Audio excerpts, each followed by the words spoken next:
সদা প্রস্তুত থাকার নির্দেশ প্রধান উপদেষ্টার। দেশের সার্বভৌম রক্ষায় সেনাবাহিনীকে সদা প্রস্তুত থাকার নির্দেশ দিয়ে প্রধান উপদেষ্টা ডক্টর মোহাম্মদ ইউনূস বলেছেন, বাংলাদেশ সেনাবাহিনী জাতির অহংকার ও বিশ্বাসের জায়গা। এই প্রতিশ্রুতি বাস্তবায়নে প্রশিক্ষণই সর্বোত্তম কল্যাণ। এই মন্ত্রে উদ্বুদ্ধ হয়ে আধুনিক ও যুগোপযোগী প্রশিক্ষণের মাধ্যমে দক্ষতা অর্জন করে দেশের সার্বভৌমত্ব রক্ষায় সর্বদা যুদ্ধের জন্য সেনা সদস্যদের প্রস্তুত রাখতে হবে। রবিবার দুপুর 1:30টার দিকে 55 পদাতিক ডিভিশন আয়োজিত রাজবাড়ী সামরিক প্রশিক্ষণ এলাকায় একটি পদাতিক ব্রিগেড গ্রুপের অনুশীলনে বক্তব্যে তিনি এসব কথা বলেন। ডক্টর মোহাম্মদ ইউনূস বলেন যে খেলোয়াড় যত পরিশ্রম করে বা প্রস্তুতি নেয়, খেলায় বিজয়ী হওয়ার সম্ভাবনা তার তত বেশি। যুদ্ধের ক্ষেত্রেও তাই। বাংলাদেশ সেনাবাহিনীর যুদ্ধ কৌশল ও দক্ষতা প্রশংসনীয়। তিনি বলেন, দেশের সার্বভৌমত্ব রক্ষায় সেনাবাহিনীকে সদা প্রস্তুত থাকতে হবে। বাংলাদেশ সেনাবাহিনীকে বাস্তবসম্মত ও যুগোপযোগী প্রশিক্ষণ নিতে হবে।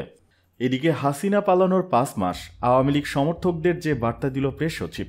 ছাত্র জনতার প্রবল আন্দোলনে গত 5 আগস্ট দেশ ছেড়ে ভারতে পালিয়ে যান শেখ হাসিনা। আজ 5 জানুয়ারি শেখ হাসিনা পালিয়ে যাবার 5 মাস পূর্ণ হল। শেখ হাসিনার পলায়নের 5 মাস পূর্তিতে সরকারের অবস্থান জানালেন প্রধান উপদেষ্টার প্রেস সচিব শফিকুল আলম। রবিবার সন্ধ্যায় নিজের ভেরিফাইড ফেসবুক আইডিতে দেখ পোস্টে হাসিনার পলায়নের স্মৃতিচারণ করে অন্তর্বর্তী সরকারের নানাবিধ কর্মকাণ্ডের কথা তুলে ধরেছে প্রেস সচিব। একই সঙ্গে আওয়ামী লীগের নেতাকর্মী ও সমর্থকদের দিয়েছেন কড়া বার্তা। পোস্টে তিনি লিখেন, আজ থেকে ঠিক 5 মাস আগে বাংলাদেশ থেকে ভারতে পালিয়ে যান শেখ হাসিনা। ওই দিন তার দীর্ঘ 16 বছরের নৃশংস এবং দুর্নীতিগ্রস্ত স্বৈরতন্ত্রের পতন ঘটে। আমাদের সাহসী ছাত্রদের নেতৃত্বে লক্ষ লক্ষ মানুষ কয়েক সপ্তাহ ধরে বিক্ষোভ করে চোরাতন্ত্র ও গুমতন্ত্রের প্রধানকে ক্ষমতা ছাড়তে বাধ্য করেছে। হাসিনার পলায়নের পর অধ্যাপক মোহাম্মদ ইউনূসের নেতৃত্বে অন্তর্বর্তী সরকার দায়িত্ব গ্রহণ করে। এই সময়ের মধ্যে এই সরকার দেশের শান্তি ও স্থিতিশীলতা এনেছে, দেশে আইন শৃঙ্খলা পরিস্থিতি স্থিতিশীল করেছে, অর্থনৈতিক পতন এবং রাষ্ট্রের দেউলিয়া হয়ে যাওয়ার আশঙ্কা দূর হয়েছে।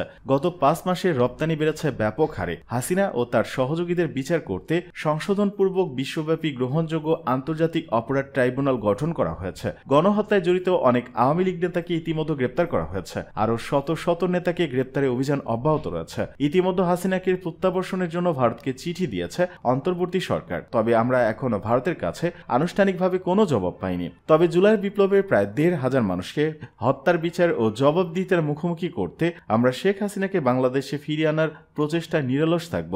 গণহত্যা এবং হাজার হাজার মানুষকে গুম, প্রায় $240 বিলিয়ন পাচার, ব্যাংক ডাকাতি এবং হাজার হাজার মানুষকে বিনা বিচারে হত্যার দায়ে শেখ হাসিনা ও তার খুনি সহযোগীদের বিচার করা হবে। হাসিনা ও অন্য আওয়ামী লীগ নেতারা এবং সরকারি কর্মকর্তাদের মধ্যে যারা খুন ও দুর্নীতিতে জড়িত তাদের বিচার এ সরকারের মূল অগ্রাধিকার। খুনের অভিযোগে ছাত্রলীগকে ইতিমধ্যে নিষিদ্ধ করা হয়েছে। হাসিনা আড়াল থেকে মিথ্যা বলে যাচ্ছেন, তার সমর্থকরা এখনো বিভ্রমে ভুগছেন। আওয়ামী লীগের নেতাকর্মীরা এখনো গণহত্যাকে অস্বীকার করছেন। 5 মাস কেটে গেলেও হাসিনা শেখ পরিবার বা দলের সদস্যদের কোনো অনুশোচনা নেই। এর পরিবর্তে তারা মিথ্যায় ঘুরপাক খাচ্ছে। তারা ভারতীয় মিডিয়ার কাছে মিথ্যা এবং বানোয়ার তথ্য পৌঁছে দিচ্ছে। তারা লাখ লাখ টাকা খরচ করছে গুজব ছড়াতে। হাসিনা ও তার দলের রক্তপিপাসু সদস্যদের হত্যা ও দুর্নীতির মামলায় বিচার না হওয়া পর্যন্ত আপোষ হবে না। কোনো লবিং হাসিনা ও তার খুনি সহযোগীদের উপকারে আসবে না। পৃথিবী এগিয়ে গেছে, আর হাসিনার পৃথিবী সংকুচিত হয়ে নয়াদিল্লির কয়েকটি ছোট কক্ষে সীমিত হয়েছে।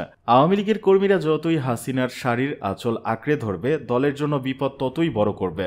রাজনৈতিক অঙ্গনে ফিরে আসার কিছু আশা এখনো আছে তাদের। তবে তার আগে গণহত্যা, গুম, খুন ও লুটপাটের জন্য হাসিনার বিচার চাইতে হবে। জুলাই গণ অভ্যুত্থানে ছাত্র জনতা হাসিনা ও পরিবারকে ইতিহাসের ডাস্টবিনে ছুঁড়ে ফেলেছে। এখন আওয়ামী লীগের সাধারণ সমর্থকদের কর্তব্য হবে ইতিহাসের সবচেয়ে দুর্নীতিগ্রস্ত এবং রক্তপিপাসু স্বৈরশাসক থেকে নিজের সমর্থন সরিয়ে নেওয়া।